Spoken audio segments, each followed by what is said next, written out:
생활관 주변 캣맘들의 행동에 거주 학생들이 불편을 겪고 있습니다. 제11대 총장 선거에서 바뀌는 점을 알아봤습니다. 국제개발협력과 ODA 사진전이 개최됐습니다. 해볼락 타볼락 스마트시티 체험단을 모집합니다. 여러분 안녕하십니까? JBS 뉴스입니다. 길고양이들을 돌보며 밥을 챙겨주는 사람들을 일명 캣맘이라 칭하는데요. 학생생활관 주변 캣맘들이 무분별하게 두는 먹이로 인해 고양이들이 몰려들어 거주 학생들이 입는 피해도 만만찮다고 합니다. 황민지 기자가 취재했습니다.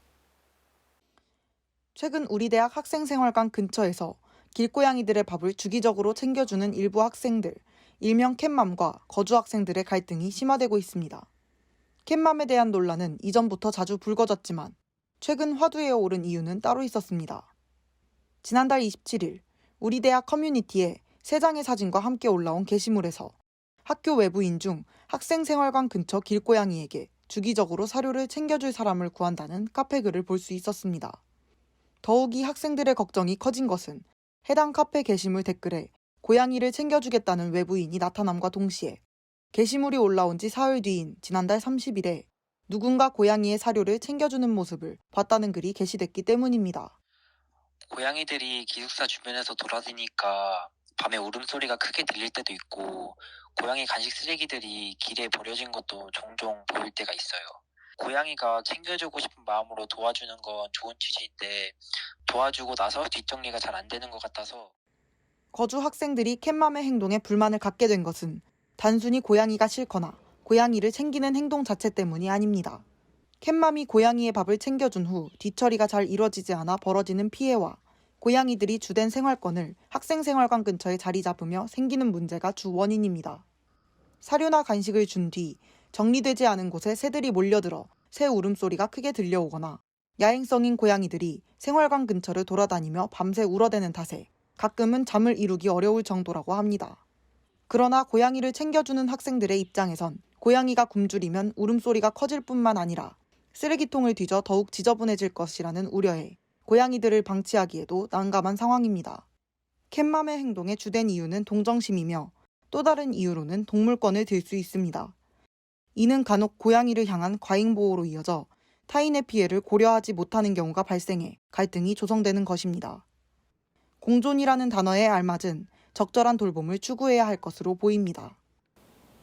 학생들의 생활권도 보장하며 길고양이의 안전도 지킬 수 있는 해결 방안이 속히 마련돼야 할 때입니다. JBS 뉴스 황민지입니다. 오는 25일 예정돼 있는 11대 총장 선거는 총장 선거 최초로 온라인 투표로 진행되며 직원과 조교, 학생 투표 반영 비율이 모두 높아져 이목이 쏠리고 있습니다. 자세한 사항을 정수아 기자가 전해드립니다. 제11대 제주대학교 총장 임용 후보자 선거가 오는 25일 온라인 투표로 진행됩니다.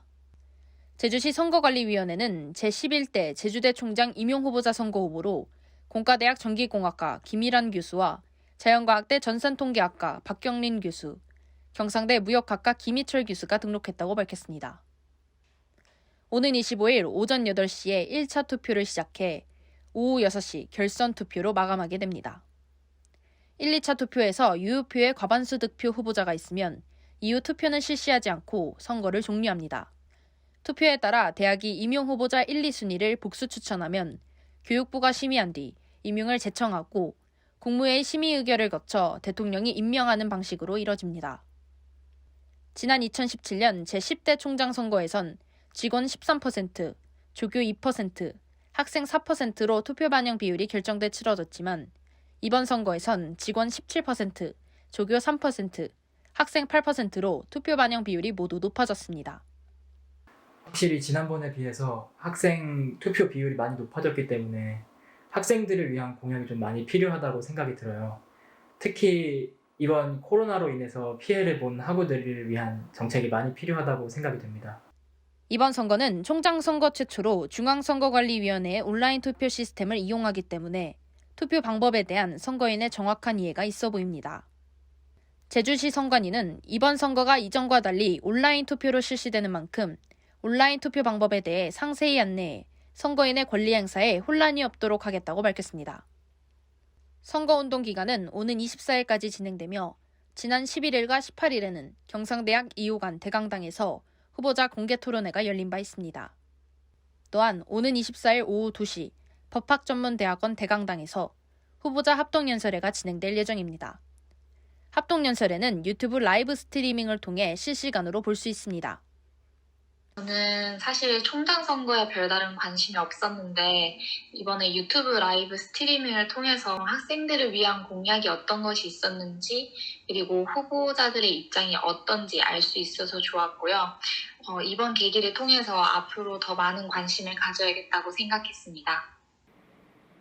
총장 선거 최초로 온라인 투표로 진행되고 학생 선거인의 투표 반영 비율이 높아진 만큼 변수가 있을 것으로 보입니다.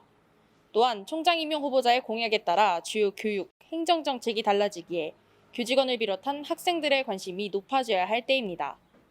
JBS 뉴스 정수아입니다.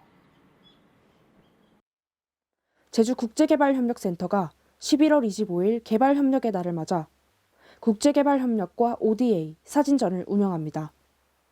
포스트 코로나 시대, 교육이 희망이다란 주제로 진행된 이번 행사는 유례없는 코로나 팬데믹 시대에서 교육의 중요성과 국제개발협력 분야 속 교육이 갖는 의미를 강조합니다. 사진전은 이달 30일까지 온라인으로 관람할 수 있으며 오는 26일부터 이틀간은 제주 롯데시티 호텔에서 오프라인으로도 진행됩니다. 우리대학 스마트그리드 연구센터가 제주 스마트시티 챌린지 사업과 관련해 해볼락타볼락 체험단을 모집합니다. 스마트 허브를 통한 그린 모빌리티 체험과 신재생 에너지 외 다양한 공유 서비스를 이용할 수 있으며 체험 기간은 내달 13일부터 18일까지입니다. 운전면허를 소지한 제주도민과 관광객 누구나 내달 5일까지 신청 가능합니다. 위드 코로나 시작 단계에 접어든 시기에 2022년 학생자치기구와 총장 선거까지 이뤄지면서 내년엔 또 달라질 학교 풍경을 기대해봅니다. 쉼없이 달려온 올 한 해도 잘 마무리하시길 바랍니다. 이상으로 JBS 뉴스를 마칩니다. 고맙습니다.